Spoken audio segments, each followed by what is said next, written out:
Alors, je vais expliquer comment utiliser ou comment s'utilise la loi de Lenz. Donc, la loi de Lenz permet de prédire la direction du courant induit, donc le sens de circulation des électrons dans la bobine, ici. Et ce courant est induit quand on déplace un aimant, donc à proximité de cette bobine. On pourrait avoir l'inverse, on pourrait avoir la bobine qui se déplace à travers l'aimant qui lui serait fixe. Donc l'idée c'est d'avoir un champ magnétique variable, soit par le déplacement de l'aimant, la bobine reste fixe, soit par le déplacement de la bobine pourrait avancer comme ça vers l'aimant si l'aimant était fixe. Alors, on ne va pas trop regarder ici le signe moins et plus, on va juste regarder quand c'est que ça change de signe. Parce que dans beaucoup de simulations, en fait, on utilise le sens conventionnel du courant, qui est le sens opposé à la direction de circulation des électrons. Donc nous, on va regarder la direction de circulation des électrons.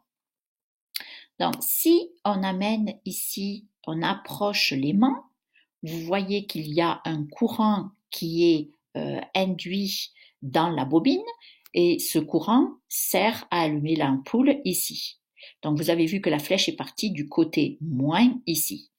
Alors, que dit la loi de Lenz? La loi de Lenz, elle dit que si vous approchez une face nord, le courant induit va provoquer ici, donc va faire en sorte que la bobine devienne elle-même un aimant qui s'oppose à l'arrivée de la face nord. Donc, comment vous pouvez vous opposer à le fait que la face nord s'approche? Eh bien, en la repoussant. Donc, ça veut dire que le courant induit ici va faire en sorte que cette face-ci, ce soit la face nord dans la bobine. Donc là, vous prenez votre règle de la main.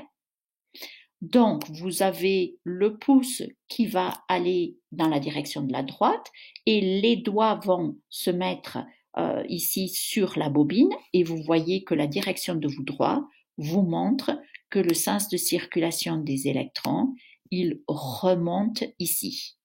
Donc, s'ils remontent, ça veut dire qu'ils viennent de là. Ok, donc ça, ce sont mes électrons qui arrivent. Donc, effectivement, si les électrons arrivent ici, donc ça, ce serait mon côté moins, et ici, le côté plus. Maintenant, si on retire l'aimant, donc j'efface ceci. Si maintenant la direction de l'aimant, c'est d'être retiré par là. Donc à ce moment-là, qu'est-ce qui va se passer? On peut regarder avec le petit schéma de la tension là, je retire, hop, vous voyez que le courant a changé de sens puisque tout à l'heure ça allait vers le moins, maintenant ça va vers le plus. Alors maintenant réfléchissons, que dit la loi de Lenz? Elle s'oppose au mouvement de l'aimant. Donc vous avez retiré une face nord. Comment la bobine peut empêcher la face nord de partir? Ben, en l'attirant, donc en créant ici une face sud. Donc ici, ce serait le nord. Ok, donc ça veut dire que maintenant, votre pouce dans la règle de la main va pointer vers la gauche. Donc, ça veut dire que vos électrons vont, cette fois-ci, descendre ici, le long des spires de la bobine. Ok, donc s'ils descendent comme ceci, ça veut dire qu'ils viennent de là. Donc cette fois-ci, ça, ce serait le côté moins et ça, le côté plus.